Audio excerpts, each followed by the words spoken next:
What's going on, y'all? My name is Anton. With y'all talking today about the murders that happened on December 10th, 2003 here in Sugar Land, Texas. It was murder of two people. It was a family of four that all got shot.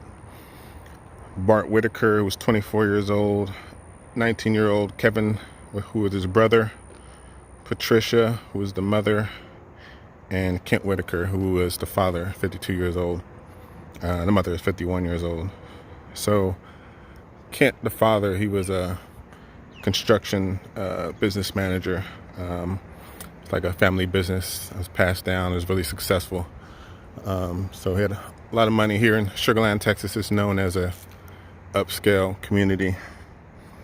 Bart told his family he was graduating from Sam Houston State here in Houston, and graduating with honors. So they celebrated at home. He told the family, "Hey, I'm going to be graduating." Supposedly it showed his dad his grades, and had a good report and everything, really good grades. So he even told him he's graduating with honors. So he told him at home. They celebrated and actually went to a nearby restaurant called Papadou or Papado's. It's a seafood restaurant here, really popular. So they celebrated there. They took pictures. The father actually gave him a Rolex as a present. So after they did that, they actually went back home, and once they got home, they all, got out the car and went into the house as normal. Kevin, the brother, entered in first, and he was shot as soon as he entered, shot in the chest, and died pretty much instantly. He was shot like right in the heart. The mother, Patricia, walked in right after him and also got shot in the chest and died, not instantly. I think she died transported to the hospital. She died later. The father, Kent, actually walked in third, and he actually turned sideways a little bit, and he ended up getting shot in like the arm or shoulder area.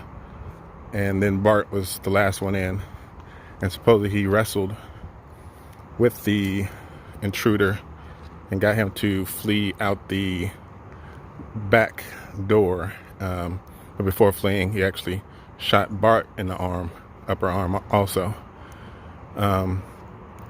Bart called the cops, the 911 operator, and also one of the neighbors, Cliff, had came to the scene and seen the crime and called the operator too. So they both reported the crime. So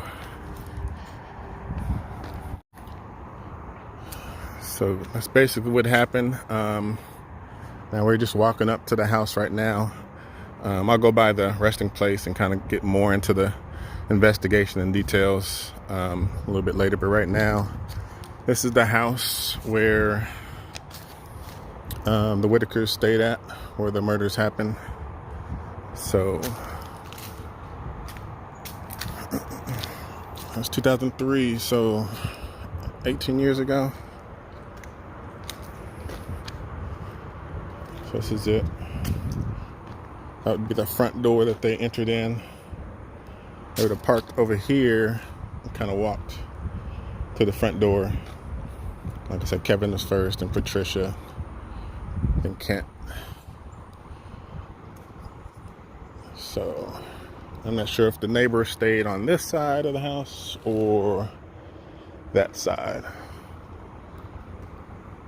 But I will go by the resting place and, like I said, give you more details on the investigation and who killed the family once they went in, and everything that happened. All right, y'all, I'm at the final resting place of Kevin and Patricia. So I'm just going to walk up to their grave site. Let's kind of go over the investigation a little bit. So during the investigation, the police felt like things were a little bit off. There was no forced entry. Seemed like a staged robbery. All the drawers were pulled out 2 inches, all about the same length, not even enough to take anything out of.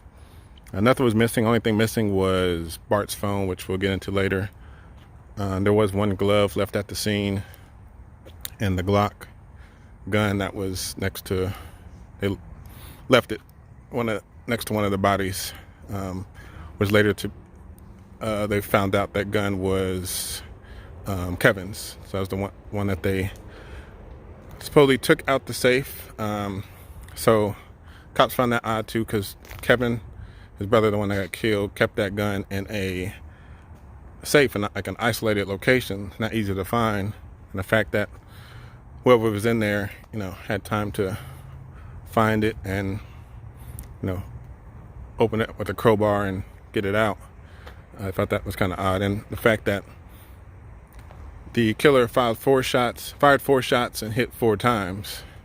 They said that's not something you normally see. Like, even the most trained officers don't hit 100% of their target. So they felt like either they're really lucky or this person had a lot of experience and highly trained. During this time, the cops were looking into potential suspects. They looked into both both Bart and his dad, Kent. So once they got out the hospital, the police called them over to the house and kind of so they can take them step by step to see exactly what happened and see if they kind of piece together everything. They felt the dad was being truthful. They felt Bart was kind of vague in his answers, so they weren't 100% sure about Bart at the time. During the research, looking at Bart's history, and one of the journalists that was looking into seeing exactly what kind of degree Bart was getting from Sam Houston State, I called and said, what kind of degree is Bart getting? He was like, degree? Bart Whitaker doesn't have a degree. He's technically still a freshman here, hasn't attended school in years, has a 2.0 GPA, and he's actually on academic probation. So that kind of sent up red flags to them looking in more into the situation. And one of the other things that cops said was kind of fishy was once Bart got out of the hospital, one of the first things he did was cash a check from a family friend for his graduation, which is kind of weird. Him cashing a check for graduation that's never even happened. But supposedly there were signs a couple years before the murders that this was going to happen. A friend came out and told Patricia and Kent that Bart was planning on a murder for them, and they asked Bart about it, and supposedly he's like really good at lying. So they asked him and basically said, we were just playing, and we were just drunk and all this kind of stuff. So his parents kind of brushed it to the side and didn't think nothing of it. So somehow, I don't know if it's from that friend or someone else, but they got a lead on 2 of Bart's close friends, Chris Bashir, who lived a few houses down, 2 houses down from the Whitakers, and Stephen Champagne, which I believe was Bart's roommate. Bart actually stayed during the time of the murders, he was staying in Conroe in a townhouse, and Stephen was his roommate. I think Bart worked at some kind of country club out there. But they kind of looked further into them. They brought them in for questioning. They both kind of denied any kind of involvement, but they're willing to, give DNA and fingerprints and all that kind of stuff.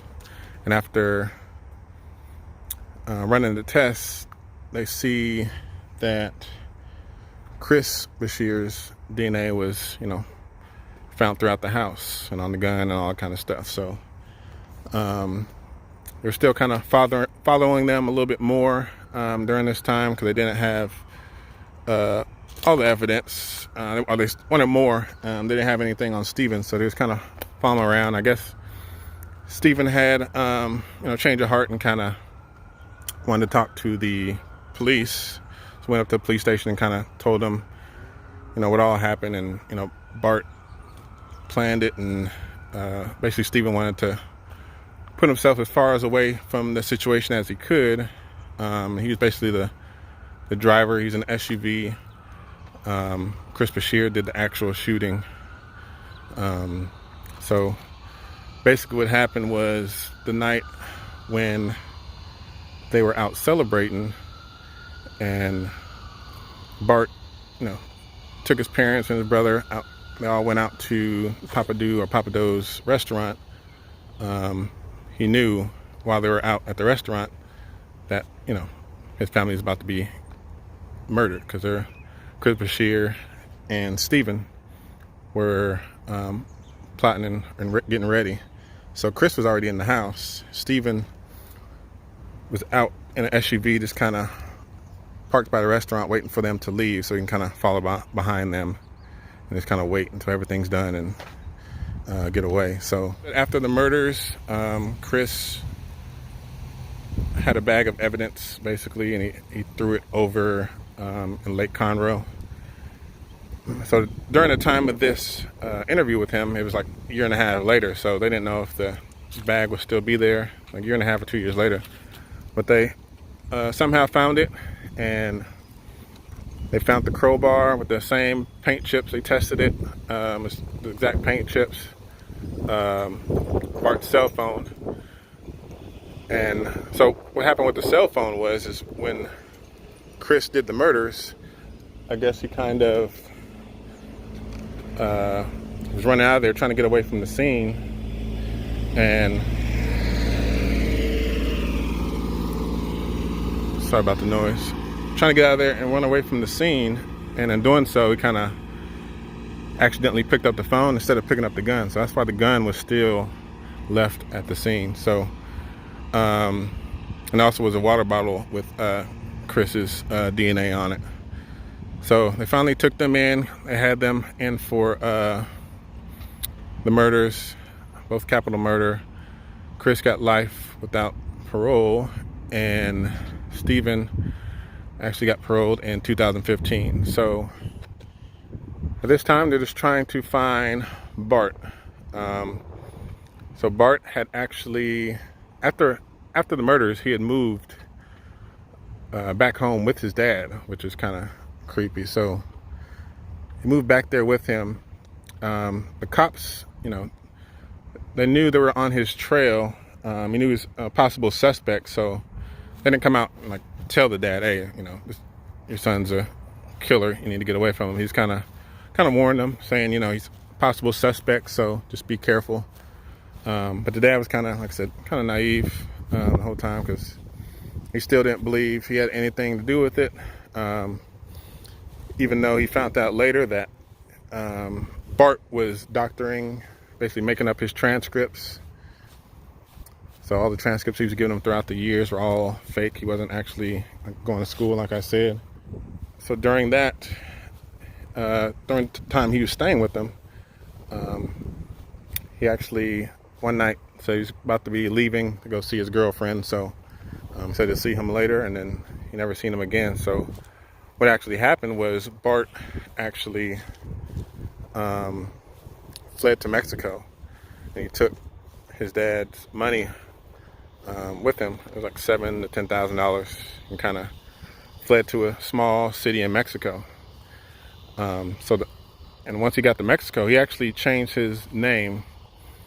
It's actually Rudy Rios. So Rudy Rios is actually a friend who actually worked with him at the country club in Conroe, Texas. He's actually from Mexico though. So Bart had paid him $3,000 saying, hey, can I take over your name and take me to Mexico and all that kind of stuff. So he did it, and that's how he ended up in Mexico. He ended up having a little life there, having a girlfriend, and trying to start over there. But how they found him was put out a reward for $10,000 for Bart. And then the real Rudy Rios was like, hey, $10,000, and I'll give him up. So he gave him up and detained him in Mexico. And originally he's supposed to get the death penalty, but August 2018, he's supposed to get executed. The day of his execution, they actually, I forgot the word for it, basically overturned it to where he gets life, just life in prison without parole. And the dad was still kind of fighting for him the whole time. Even now, I think he still doesn't believe he had anything to do with it. But anyway, these are the final resting places for Patricia, the mother, and Kevin Whitaker. The flowers are fairly new, so somebody left something here. Yep, that's it. Sad story.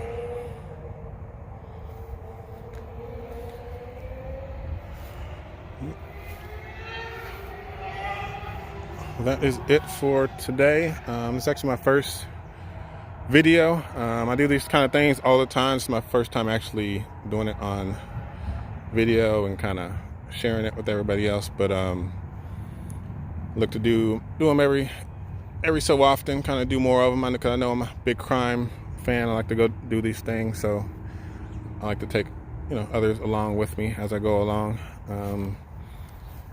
So that's it for now. I will holler at y'all later, YouTube.